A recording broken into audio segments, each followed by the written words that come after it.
Hello everyone, welcome to my YouTube channel.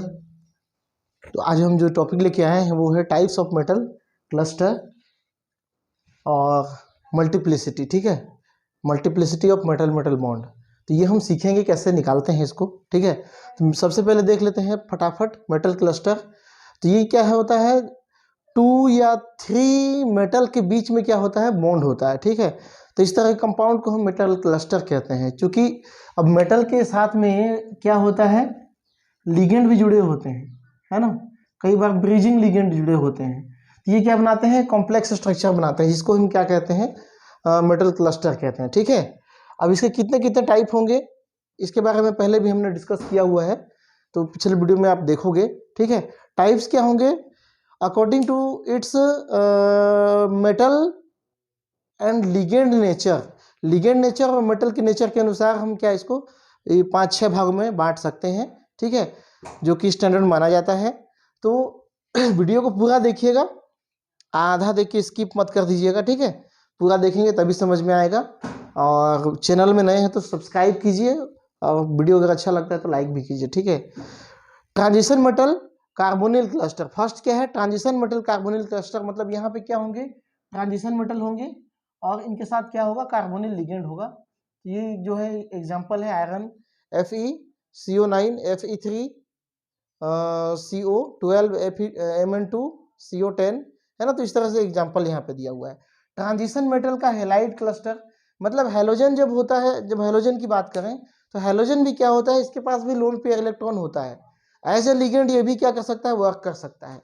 तो अगर transition metal का क्या हो, हैलोजन के साथ में अगर लिगेंड के साथ में अगर हम कॉम्प्लेक्स बनाते हैं और इसमें मेटल की संख्या क्या होती है, ज़्यादा होती है, तो मेटल मेटल बॉन्ड इसमें पाया जाना कंपलसरी है। ठीक है, कंपलसरी है। ये 3 होगा, यहाँ 3 छूटा हुआ है, रेनियम Cl12 3-। ठीक है, उसी तरह से FeS क्लस्टर, ये बायोलॉजी में आपने पढ़ा होगा, फेरिडॉक्सिन, है ना, फेरिडॉक्सिन RRI डॉक्सिन, और नाइट्रोजिनेज के बारे में आपने पढ़ा होगा। ठीक है, नाइट्रोजिनेज जो क्या करता है, नाइट्रोजन फिक्सेशन का काम करता है, बैक्टीरिया में पाया जाता है। तो उसमें MOFE प्रोटीन पाया जाता है। ठीक है, MOFE प्रोटीन पाया जाता है, जिसका फॉर्मूला ये होता है, और इसका जो यूनिट होता है वो होता है Fe4S4। Fe4 मतलब 4 आयरन इस तरह से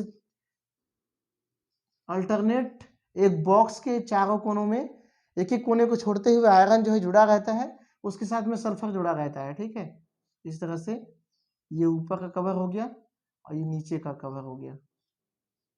ठीक है, तो इस तरह से आप इसको दिखा सकते हैं। इसके साथ साथ में सल्फर से ही क्या होता है, साइड में ब्रिजिंग होती है प्रोटीन की। ठीक है, प्रोटीन की ब्रिजिंग होती है, तो इस तरह से क्या बनता है, एक प्रोटीन का एक छोटा यूनिट बनता है। ये बायोलॉजी में भी FeS क्लस्टर के टर्म में हम इसको क्लासिफाई कर सकते हैं। ठीक है, अगला आता है मोस्ट इंपोर्टेंट जिंटल क्लस्टर। जिंटल किसको कहेंगे, एक ही मेटल जब बहुत सारे मेटल आपस में क्या बनाए, कॉम्प्लेक्स बना लें, तब उसे हम इसमें लिगेंड विगेंड की जरूरत नहीं है। ये जो माइनस चार्ज दिख रहा है इसको कोई प्लस चार्ज मेंटेन जरूर करता है, लेकिन इसका जो कोऑर्डिनेट स्फीयर है उसके अंदर में केवल क्या होता है, एक ही मेटल, एक ही प्रकार के मेटल होते हैं, मतलब सेमी मेटलिक होते हैं, और ये नेकेड होते हैं, मतलब खुला होता है।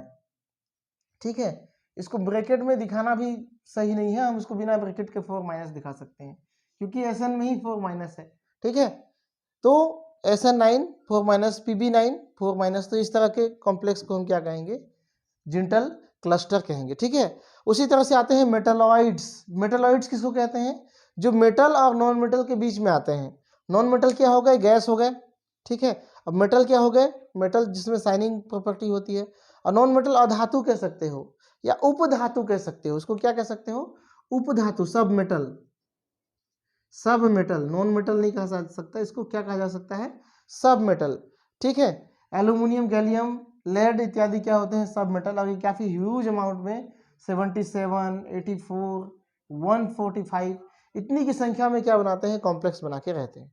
ठीक है, लास्ट है इंटर मेटलॉइड क्लस्टर। यहाँ पे मेटलॉइड को आपको नहीं, मेटलॉइड नहीं लेना है, यहाँ पे मेटल ही है, लेकिन जो यहाँ पे ऑइड जो सफिक्स प्रीफिक्स लगा हुआ है, इसका अर्थ होता है bulk intermetallic, bulk intermetallic cluster. तो कंफ्यूज नहीं होना है, ये दोनों क्या है, अलग अलग है। ठीक है, तो यहाँ पे देखो @ का चिन्ह लगाया है मैंने। @ का चिन्ह क्यों लगाया है, क्योंकि यहाँ पे मेटल और मेटल के बीच में बॉन्डिंग भी कैसी हो रही है उसको भी हम स्पेसिफाई नहीं कर सकते। ठीक है, ये केवल और केवल एक तरह से गुच्छा है, एक तरह से क्या बोलना चाहिए, क्लस्टर है, ढेला है, समझ लो, है ना। इसका स्ट्रक्चर को आप क्लासीफाई नहीं कर सकते, है ना। इसी कंपाउंड का अलग अलग स्ट्रक्चर का क्रिस्टलोग्राफी अगर आप स्टडी करेंगे तो आपको अलग अलग संरचना देखने को मिलेगा। ठीक है, तो इसका क्लस्टर संरचना को हम स्पष्ट नहीं कर सकते, इसलिए यहाँ पे @ का चिन्ह लगा देते हैं। ठीक है, ये रहा। ठीक, अब हम देखते हैं multiplicity of metal metal bond. Multiplicity का अर्थ क्या होता है, मल्टीप्लिसिटी मतलब कितनी बहुलता है, मेटल और मेटल के बीच में कितना बॉन्ड है, कह सकते हो सीधा सीधा, है ना। हार्ड लेवल में मत जाओ। मल्टीप्लिसिटी का मतलब होता है बहुलता, और यहाँ पे मेटल और मेटल के बीच में कितना बॉन्ड है, डबल बॉन्ड है, ट्रिपल बॉन्ड है, क्या है ना, उसको हम यहाँ पे स्टडी करते हैं। ठीक है, तो यहाँ पे एक फार्मूला होता है। पहले तो आपको total electron in valence shell या बैलेंस इलेक्ट्रॉन आपको काउंट करना पड़ेगा। ठीक है, जिसको हम VE से शो करते हैं। उसके बाद में क्या मिलेगा आपको, पहला कैलकुलेट करना पड़ेगा टोटल मेटल मेटल बॉन्ड, ये कैलकुलेट करना पड़ेगा, जिसको हम K से शो करते हैं। तो देख लेते हैं formula, 18 into N, 18N minus balance electron upon 2। ठीक है, तो यहाँ पे मेटल मेटल बॉन्ड ही निकलेगा, उसमें डबल बॉन्ड है या ट्रिपल बॉन्ड है ये नहीं निकलेगा। ठीक है, उसको निकालने का एक अलग तरीका है, एग्जाम्पल से हम करके देखते हैं। ठीक है, तो यहाँ पे हम एक एग्जाम्पल लेते हैं, Mn2CO10। मैग्नीज में कितने इलेक्ट्रॉन होते हैं, बाहरी ऑर्बिटल में 7। तो बैलेंस इलेक्ट्रॉन काउंट करेंगे तो यहाँ पे 2 मैग्नीज है, मतलब यहाँ पे क्या हो जाएगा, 7 दूनी 14। ठीक है, अब इसी तरह से कार्बन मोनोऑक्साइड 2 इलेक्ट्रॉन देता है कितना, 10। ये हो गया 20, मतलब दोनों को मिला के क्या हो जाएगा, 34। अब फार्मूला अगर इसका हम K निकालें मेटल मेटल बॉन्ड, तो यहाँ 18 तो हम लेंगे ही लेंगे, इंटू 2 N क्या, यहाँ पे N क्या है, नंबर ऑफ मेटल। ठीक है, नंबर ऑफ मेटल कितना है, यहाँ पे 2 है तो 2 लेंगे यहाँ पे, माइनस क्या कर देंगे 34 बैलेंस इलेक्ट्रॉन, ये क्या निकल गया, बैलेंस इलेक्ट्रॉन डिवाइडेड बाई 2। 18 दूनी 36 में से 34 घटा के 2 से डिवाइड करोगे तो क्या बचेगा, 2/2 = 1। मतलब यहाँ पे 2 मेटल है, Mn और Mn के बीच में क्या है, सिंगल बॉन्ड है। मल्टीप्लिसिटी कितना आया, सिंगल।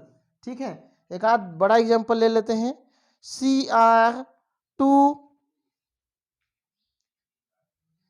एक सेकेंड फोन आ रहा है।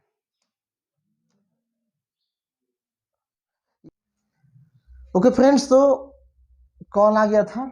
यहाँ पे क्या है, 6 × 2 12 हो गया, और चूंकि ये बाइडेंटेड लिगेंड है, मतलब दो कितना 4 इलेक्ट्रॉन ये कंट्रीब्यूट करेगा एक लिगेंड, 4 लिगेंड है तो क्या हो जाएगा, 4 चौके 16। ठीक है, 16 हो गया। अब जो है यहाँ 12 और 16 को जोड़ देते हैं, ये क्या हो जाएगा, 828।